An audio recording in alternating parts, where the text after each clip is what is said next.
Good evening बच्चों। Last time पे हमने 7.1 का फर्स्ट क्वेश्चन कंप्लीट किया था। ठीक है, आज हम सेकंड क्वेश्चन देखते हैं। Find the distance between the points 0 0 and 36 15। Can you now find the distance between two towns A and be discuss in section 7.2।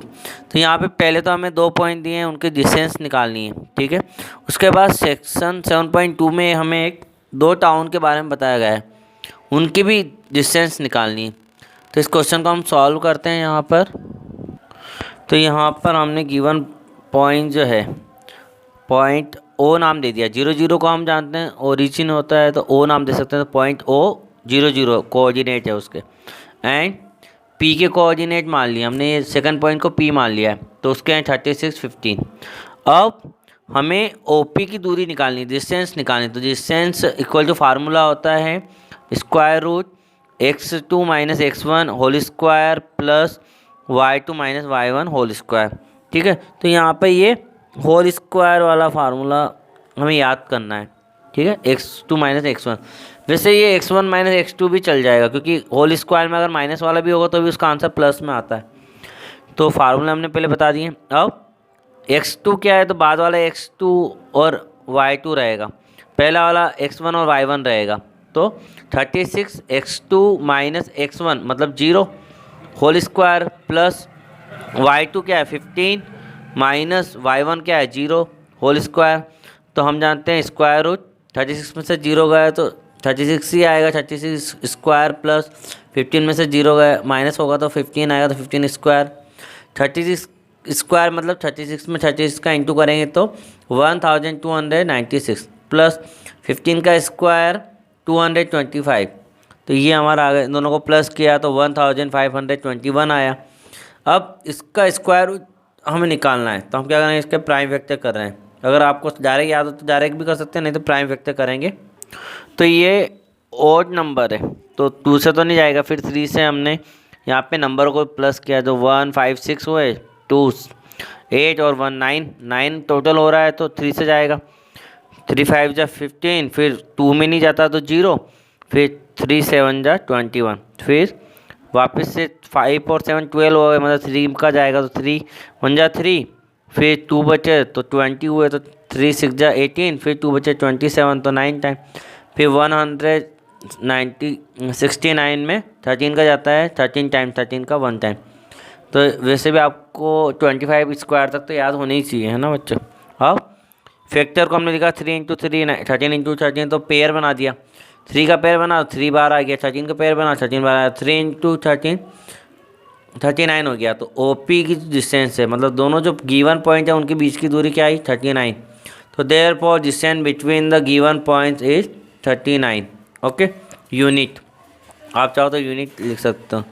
अब इसके बाद हमें टाउन के बारे में बताया गया है। तो टाउन जो है वो टाउन हमारे पास ए और बी है इस तरीके से। अगर बुक में अगर हम देखेंगे 7.2 सेक्शन, तो यहाँ पर हमें 2 टाउन दे रखे हैं। एक टाउन ए है, तो town A B is the locate 30। अब एक टाउन बी जो है ए से कितना दूर है, तो टाउन ए से बी कहाँ है, तो पहले तो ए से आप ईस्ट में जाओ 36 किलोमीटर, फिर जिस पॉइंट पर आप 36 किलोमीटर आते हो वहाँ से आप 15 किलोमीटर नॉर्थ में जाओ। तो कहने मतलब ये, अगर आपका एक रास्ता है तो आपको पहले ईस्ट में जाना है 36 किलोमीटर, फिर 15 किलोमीटर नॉर्थ में जाना है, तो आप टाउन बी में पहुंच जाओगे, मतलब दूसरे शहर में पहुंच जाओगे जो बी शहर है। तो हमें निकालना है ए से बी की डिस्टेंस कितनी है, मतलब डायरेक्ट डिस्टेंस निकालनी है। ये तो लॉन्ग डिस्टेंस हो गई, पहले आप ईस्ट जाओगे फिर नॉर्थ जाओगे, तो लेकिन डायरेक्ट डिस्टेंस निकालनी है, ए बी की डिस्टेंस निकालनी है। तो हमने क्या किया, ईस्ट वाले को एक एक्सिस माना, नॉर्थ वाले को वाई एक्सिस माना। तो ए को हमने क्या माना, दोनों का इंटरसेक्टिंग पॉइंट मतलब ओरिजिन, मतलब 0 0 इसके पॉइंट हो गए। बी क्या है, तो बी के कोऑर्डिनेट क्या होंगे, तो देखो 36 क्या है एक्स की डिस्टेंस है, तो पॉइंट की वाई से जो डिस्टेंस होती है ना, वाई से जो दूरी होती है वो होती है एक्स, मतलब कि एक्स में जितना चलना पड़ता है वो वो किससे दूर जा रहे हैं, हम y से दूर जा रहे हैं, तो वो 36 x का पॉइंट है, और y b की जो पॉइंट है उसकी अगर x से जो डिस्टेंस है, जितना दूर वो x से, वो डिस्टेंस y की वैल्यू होती है, मतलब कि 15। तो x 36 को आगे लिखेंगे और 15 को पीछे लिखेंगे, ठीक है। अब ये इसके कोऑर्डिनेट है 36 और 15। हमें इन 0 0 और 36 15 की डिस्टेंस निकालनी है ए बी की। तो सॉल्व करते हैं हम यहाँ पर। तो यहाँ पर हम लिखेंगे A town B is locate 36 kilometre east and 15 kilometre way north of the town A. मतलब टाउन बी जो है वो टाउन ए से 36 किलोमीटर ईस्ट और 15 किलोमीटर नॉर्थ है। Distance between A and B, A और बी की डिस्टेंस निकाल रहे हैं। तो पॉइंट ए जो है हमारा उस वो क्या माना हमने 0 0, क्योंकि एक्स और वाई एक्सिस के जहाँ इंटरसेक्टिंग पॉइंट होता है वो ओरिजिन होता है, ओरिजिन को हम 0 0 लेते हैं। बी पॉइंट के कोऑर्डिनेट हमने बता दिए कि 36 और 15 आएंगे। हमें ए बी की डिस्टेंस निकालनी है, मतलब ए और बी की डिस्टेंस निकालनी। तो ए पॉइंट हमारा 0 0 है, बी हमारा ये है। ए बी की डिस्टेंस निकालेंगे तो फार्मूला वही x square x2 minus x1 whole square plus y2 minus y1 whole square. तो x2 क्या है 36 minus 0 whole square, y2 15 minus 0 whole square. तो वापस से वही चीज़ आ जाएगी जो हमने ऊपर सॉल्व की है। पूरा यही तो क्वेश्चन सॉल्व किया है। तो उसी प्रोसीजर से हमारा 1521 आएगा और इसका स्क्वायर रूट क्या आएगा 39। तो हमने इसका स्क्वायर रूट लिख दिया डायरेक्ट 39। तो 39 किलोमीटर, क्योंकि ये डिस्टेंस हमें किलोमीटर में दे रखी है, तो यहाँ पे किलोमीटर में आंसर आई। तो डिस्टेंस बिटवीन द टाउन्स, दोनों टाउन्स के बीच की दूरी है 39 किलोमीटर। तो ये हमारा क्वेश्चन नंबर 2 कंप्लीट हुआ बच्चों। अब नेक्स्ट क्वेश्चन करते हैं, थर्ड क्वेश्चन। थर्ड क्वेश्चन हमारे पास determine if the points 1 5 2 3 and -2 -11 are collinear. तो ये तीनों पॉइंट कोलिनियर है, ये हमें बताना है। तो कोलिनियर क्या होता है और इसको कैसे बताएंगे वो देखते हैं। तो यहाँ पे गिवंस पॉइंट ए 1 5 है, बी 2 3 है और सी -2 11 है, -11 है, ठीक है। अब कोलिनियर क्या होते हैं? कोलिनियर होते हैं मतलब तीनों पॉइंट अगर एक ही लाइन पर है तो वो होते हैं कोलिनियर। जब सारे पॉइंट, जब 2 या 2 नहीं 3 या 3 से ज़्यादा पॉइंट अगर एक ही लाइन पर होते हैं तो वो पॉइंट कोलिनियर होते हैं। क्योंकि 2 पॉइंट तो एक ही लाइन पर होंगे, 2 पॉइंट तो कहीं पर भी हो, उनसे तो एक लाइन बना सकते हैं। लेकिन 3 पॉइंट होंगे या 3 से ज़्यादा अगर एक ही लाइन पर है तो वो सारे पॉइंट कोलिनियर होंगे। तो हमें ये बताना है, डिटरमाइन करना है कि ए बी सी जो है वो कोलिनियर है। तो ए क्या है 1 5 है, बी क्या है 2 3 है और सी क्या है -2 -11 है। अब इनको हमें कोलिनियर बताना है। तो यहाँ पे हम सबसे पहले क्या करेंगे, हम जानते हैं अगर कोलिनियर है तो ए से बी की जो दूरी है और बी से सी की दूरी है, अगर हम ए बी और बी सी दोनों को प्लस कर दें तो ए से सी की डिस्टेंस आ जाएगी। अगर तीनों एक ही लाइन में रहे तो एक पार्ट ए बी का हो गया, एक पार्ट बी सी का हो गया। अगर हम दोनों पार्ट को प्लस कर दें तो पूरा सिंगल पार्ट ए सी का आ जाएगा ना। यही हम करें क्योंकि यहाँ पे हमें डिस्टेंस फार्मूले से प्रूफ करना है। बाकी एक और एरिया ऑफ ट्राइंगल वाले फार्मूले से भी हम इसको प्रूफ कर सकते हैं, लेकिन इस बार वो सिलेबस से हटा दिया गया है। नहीं तो एरिया ऑफ ट्राइंगल में हम क्या प्रूफ कर देते हैं कि इन तीनों से जो ट्राइंगल बनेगा उसका एरिया क्या होगा 0। अगर उसका एरिया 0 आपने प्रूफ कर दिया तो ये सारे पॉइंट क्या है कोलिनियर, क्योंकि जब सारे पॉइंट एक ही लाइन पर होंगे तो ट्राइंगल बनेगा क्या, नहीं बनेगा। तो उसका एरिया क्या होगा 0 ही होगा ना। तो वो तरीका अभी आपका हटा दिया गया है, तो केवल इसी तरीके से हम इसको कोलिनियर को बता देंगे, ठीक है बच्चों। तो इसमें क्या करेंगे हम इसमें तीनों पॉइंट को एक ही लाइन पे मान रहे हैं और ए बी और बी सी और ए सी तीनों की डिस्टेंस निकाल रहे हैं। तो पहले हम ए बी वाले पार्ट को निकालते हैं, आगे वाले पार्ट को निकालते हैं ए बी। तो ए बी की distance x2 - x1 whole square plus y2 - y1 whole square. तो A B equal to square root. अब ए और बी को देखना है बस। तो x2 क्या हुआ 2, 2 माइनस x1 क्या हुआ 1, तो 2 - 1 होल स्क्वायर प्लस y2 क्या है 3, 3 माइनस x1 क्या है y1 क्या है 5, तो 5, तो 3 - 5 होल स्क्वायर। तो 2 में से 1 गया तो 1 होल स्क्वायर प्लस 5 में से 3 जाएगा तो बड़ी संख्या माइनस की है तो -2 का होल स्क्वायर। लेकिन 1 का स्क्वायर तो 1, लेकिन माइनस का स्क्वायर भी प्लस में ही आंसर आता है। तो इस -2 का होल स्क्वायर भी 4 ही आएगा, तो 1 और 4 क्या हुआ 5। अब आपको कम से कम √2, √3, √5 की वैल्यू तो याद होनी चाहिए ना।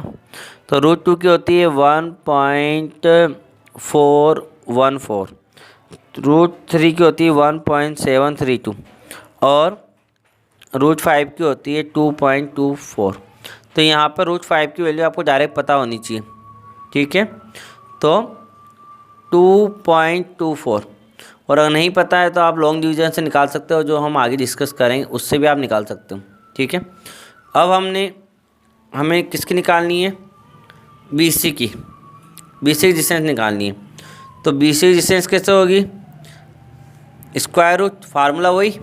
अब केवल B और C को देखना है कि B के पॉइंट और C के पॉइंट। तो B के पॉइंट क्या है हमारे पास, B के पॉइंट 2 और 3 और C के -2 -11, तो -2 x2 आगे आएगा तो -2, फिर माइनस और x1 मतलब कि 2, तो -2 होल स्क्वायर प्लस y2 क्या है -11, तो -11, और बीच में माइनस किसका है, फार्मूले का है माइनस, और फिर क्या आया 3, y1 क्या है 3, तो 3 होल स्क्वायर, ये दोनों माइनस के हैं तो माइनस माइनस प्लस, तो माइनस का 4 हो गया, -4 का होल स्क्वायर, और 11 भी माइनस का है, 3 भी माइनस का है, तो माइनस का 14 का होल स्क्वायर। तो -4 का आंसर भी होल स्क्वायर तो हमेशा प्लस में आता है, तो -4 का 16 प्लस 14 का स्क्वायर क्या होगा 196। फिर इन दोनों को प्लस करें तो 212।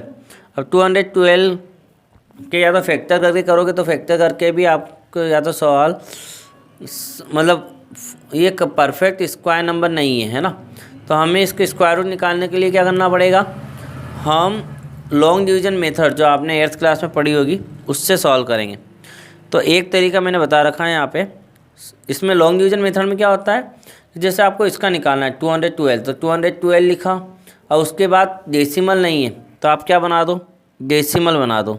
डेसिमल बनाने के बाद 0 0 0 0 कितने भी लिख सकते हैं। तो इसमें यह होता है कि डेसिमल के आगे में पीछे से पेयर बनता है, जैसे 212 है तो डेसिमल के आगे क्या है, पीछे से पेयर, मतलब 2 और 1 का पेयर बन के एक पेयर बन गया, और डेसिमल के बाद हम इधर पेयर बनाएंगे तो 2 का पेयर, फिर इधर 2 का पेयर, है ना। तो पीछे से पेयर बना दिया हमने इधर, और इधर आगे से पेयर बना दिया, ठीक है, 2 के पेयर बनेंगे। डेसिमल के आगे वाले में पीछे से पेयर बन गया तो ये सिंगल 2 बच गया। ऐसा नहीं कि आप आगे के 2 और 1 का पेयर बना दो, तो ये 2 बच गया। अब रूल क्या होता है वो आपको सबको पता है कि हम लॉन्ग डिवीजन में उसी से मल्टीप्लाई करते हैं, जैसे 1 से 1 का, 2 से 2 का, 3 से 3 का, 4 से 4 का।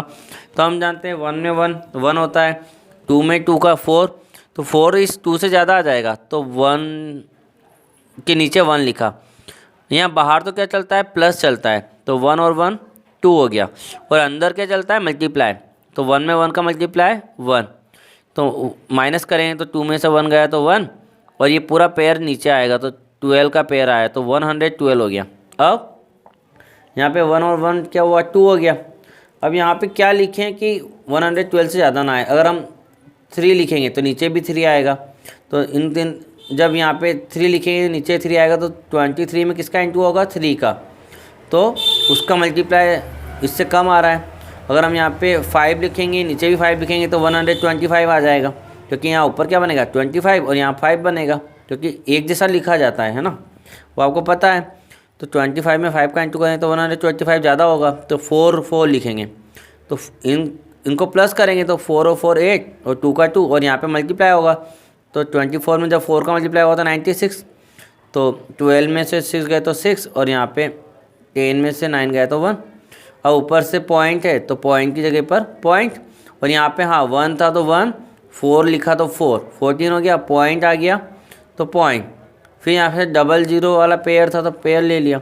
फिर यहाँ पे इसी तरीके से अगर 6 लिखेंगे तो ज़्यादा हो जाएगा, 5 लिखा तो 5 और 5 10, 1 करें तो 9 हो जाएगा, 2 हो जाएगा, और इनका मल्टीप्लाई जो होगा वो हमारा ये आया। फिर माइनस किया तो 175 आया, फिर अगला पेयर 0 0 उतार लिया, फिर वापस से यहाँ पे 6 लिखेंगे तो कम आएगा, 7 लिखेंगे तो ज़्यादा आएगा, तो प्लस हो जाएगा और मल्टीप्लाई यहाँ। तो कुल मिला के डेसिमल के बाद 2 प्लेस तक निकाल लो। तो ये लॉन्ग डिवीजन मेथड आप लोगों ने 8th क्लास में सीख रखी है, और अगर आपको क्लियर करना हो तो 8th क्लास के लॉन्ग डिवीजन मेथड की वीडियो आप देख लीजिएगा, ठीक है बच्चों, वो हमने बना रखे, उससे आपको क्लियर हो जाए। तो नॉर्मली बहुत कम चांस है कि आपको ऐसा निकालना पड़े। वैसे तो ऐसा क्वेश्चन आएगा कि डायरेक्ट आपको स्क्वायर रूट फाइंड हो जाए, है ना, जिससे आप निकाल सको, या फिर वैल्यू दे दी जाएगी। एग्ज़ाम में वैल्यू भी दे सकते हैं कि रूट 212 का आंसर ये होता है, तो डायरेक्ट आपको वैल्यू रखनी है, ऐसा भी हो सकता है। ये तो हमने बताया प्रोसीजर में था, तो कि अगर कुछ भी नहीं है तो हमें निकालना हो तो इस तरीके से आप निकाल सकते हो। अब इसका जो आंसर आया 14.56 अप्रोक्स आ गया। अब उसके बाद AC निकालेंगे, तो A और C को लिखेंगे। तो A का पॉइंट और C के पॉइंट से निकालेंगे, तो A में 15 है और C में -2 -11। तो ये हमारा x1 y1 है और ये हमारा x2 y2 है। तो -2 ये माइनस फार्मूले का और 1 लिखेंगे होल स्क्वायर, प्लस -11 माइनस फार्मूले का और 5 लिखेंगे होल स्क्वायर, दोनों माइनस के, तो माइनस का 3 होल स्क्वायर प्लस 16 का होल स्क्वायर। तो माइनस का आंसर भी प्लस में आता है होल स्क्वायर में, तो 3 का स्क्वायर 9 प्लस 16 का 256, दोनों को प्लस किया तो 265। और वापस से लॉन्ग डिवीजन मेथड से अगर आप सॉल्व करोगे तो इसका आंसर आएगा 16.28 अप्रोक्स। अब हम वेरीफाई कर रहे हैं कि ये कोलिनियर है या नहीं, तो हमने किसको प्लस किया, पहले जो स्मॉल नंबर आए हैं उन दोनों को प्लस करें, तो AB प्लस BC, तो 2.24 प्लस 14.56 इनको प्लस किया तो हमारा आंसर आया, डेसिमल को प्लस करना आपको आते ही है, 16.80। जबकि AC का आंसर क्या है 16.28। तो हमारा कहने का मतलब है AB का पार्ट और BC का पार्ट अगर हम प्लस करें, देखो डायग्राम से आपको समझ में आ जाएगा, अगर हम AB का पार्ट और BC का पार्ट प्लस करें तो हमें किसके इक्वल आना चाहिए, AC के इक्वल आना चाहिए। लेकिन यहाँ पर ये प्रॉब्लम आ रही है कि AB का पार्ट और BC का पार्ट जब हमने इक्वल प्लस किया तो वो पार्ट ज़्यादा आ रहा है और AC का पार्ट कम आ रहा है, मतलब दोनों इक्वल नहीं है। तो इक्वल नहीं है मतलब दो जो छोटे पार्ट हैं उनका सम बड़े पार्ट के इक्वल आना चाहिए, तो ये इक्वल नहीं है, तो इसका मतलब ये कोलिनियर नहीं। तो हम यहाँ पे लिख देंगे therefore 0.15 B23 and -2 -11 are not collinear. ठीक है बच्चों, तो आज के लिए इतना काफ़ी है। नेक्स्ट वीडियो में हम अगले क्वेश्चन की बात करेंगे।